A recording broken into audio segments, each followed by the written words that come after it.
اللہ رب العزت فرماتے ہیں وَلَقَدْ بَعَثْنَا فِي كُلِّ أُمَّةٍ رَسُولًا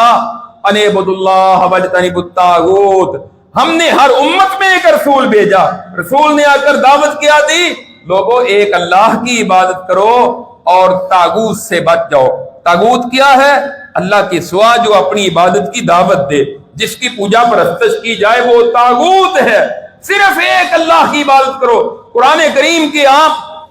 پارے دیکھتے جائیں، سورتیں پڑھتے جائیں، سابقہ انبیاء آپ کو نظر آئیں گے۔ کہیں نوح علیہ السلام نظر آتے ہیں، کہیں ابراہیم علیہ السلام نظر آتے ہیں، کہیں اسماعیل علیہ السلام نظر آتے ہیں، کہیں جناب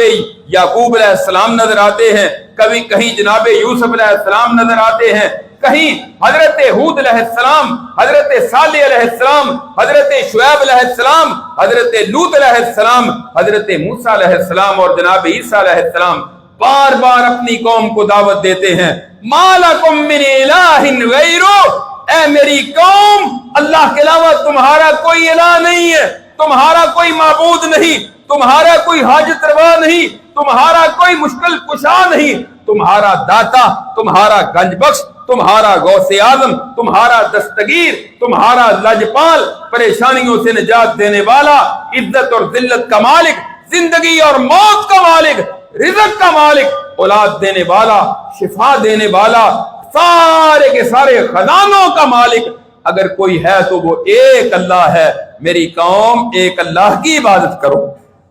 سارے کے سارے نبیوں نے یہی دعوت دی، اور نبی کریم صلی اللہ علیہ وسلم کی بعثت کا مقصد بھی سب سے پہلا یہی تھا، رب کی توحید کی دعوت دینا۔